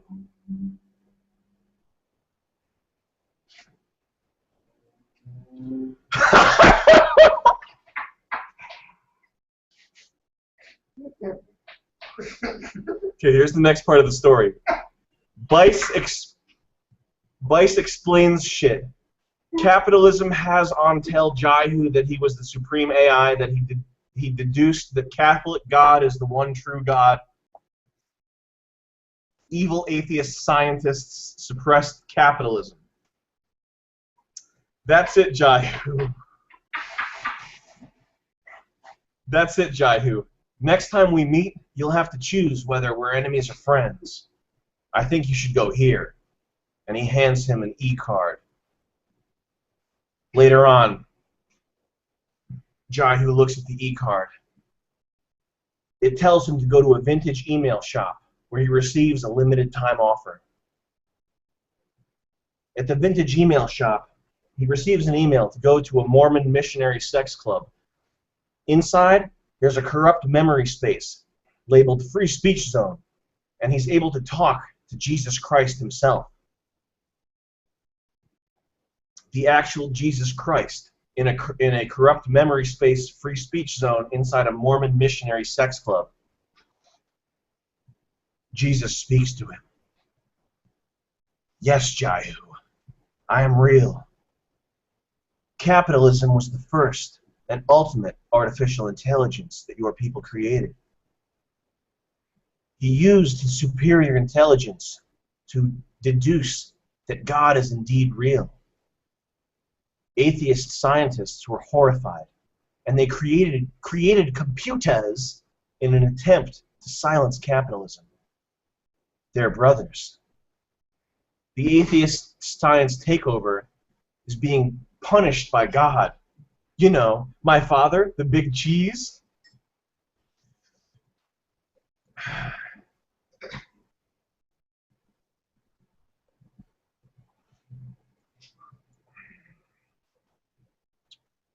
You know, the big cheese. Jesus puts his hand on Jaihoo's head. Your name now is Free White. I have chosen you to lead the white people, to free the white people and the Koreans together. Koreans and whites can work together. Koreans have soul. Seoul, Korea, Kia Seoul, and also souls. They have real souls because they are Christians. Someone's trying to use a drawing app, and it's okay. Let's get that out of there. All right.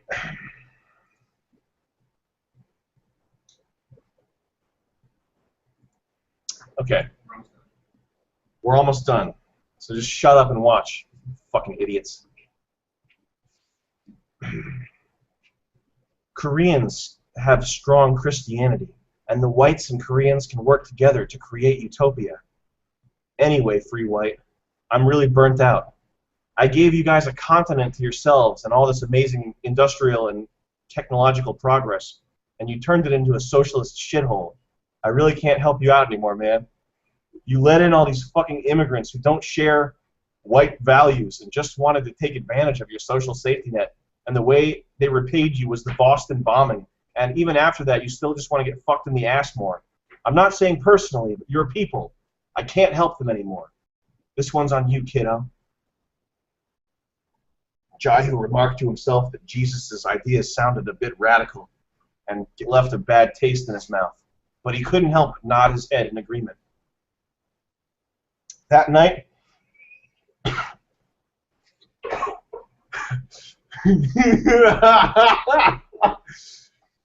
That night he went home to his Sensado pod and watched awesome porn with girls and she-males of every race. The silicone tube sucked on him until he lost all sensations, with Hitachi magic wands coming out of every portal, but it didn't seem to satisfy him. Freewhite goes back to the Mormon sex bar, and he finds pleasure in only in reading the Bible and missionary sex and illegal activity. He receives his final message from Khaleesi through the Bible, through a Bible hallucination, which is not written. There's nothing written there. The next thing that's written, Jaihoo finds out there's an annual contest where you get to ask computers one question, and computers cannot choose to not answer your question. The computers annual contest is typically a lottery system that is gamed by high-frequency traders who use their question to gain a competitive edge. But this year, Jaihoo prays so hard that he wins the lottery.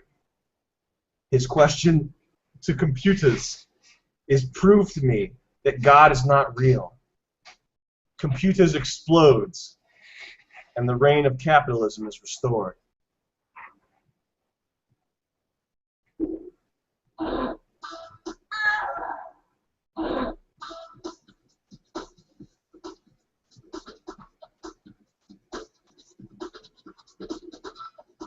The end. So what'd you guys think? Pretty awesome, right? Cool story. Whoa! That story was amazing. You were right, Sam. That was worth watching for. That was worth 2 hours. Whoa! Where are those printouts that have the book title on them? Do you know? Have you seen them anywhere? What's over? Did we put them all in the t-shirts? I don't know. Oh wait, like the pre. Oh, I threw them out. Actually, they're in this.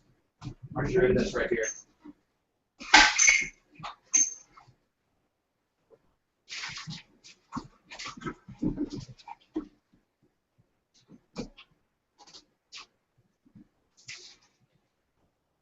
I showed them pictures. Oh, This thing.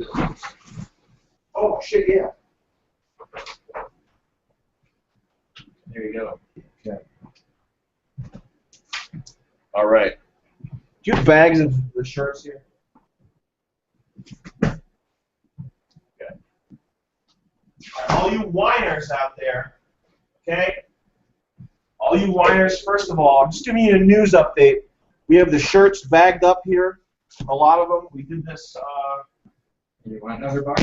No, they know. We did that a few days ago. We bagged them up.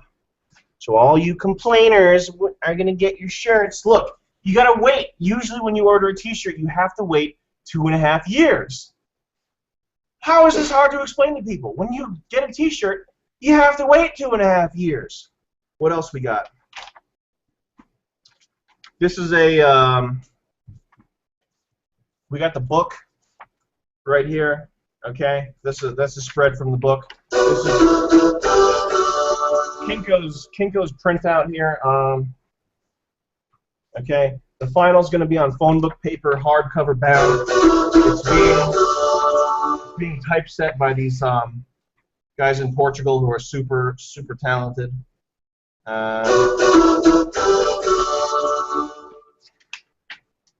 It's got cool artwork from cool people, cool text. So that's something to get excited about.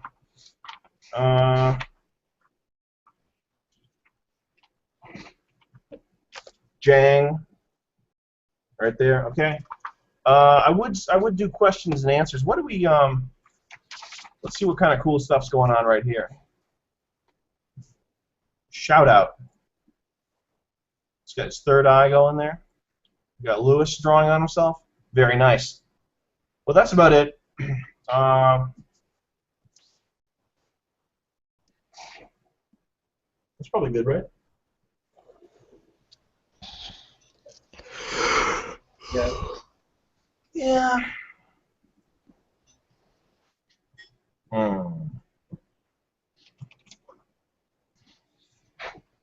Is it over? No, it's still rolling. I would do another. Maybe we'll do a Q&A sometime with approved Q&Ers, because those, you know. What else we got? More We got more videos coming out. American interviews. We got American interviews. We got Science Show. We got yeah.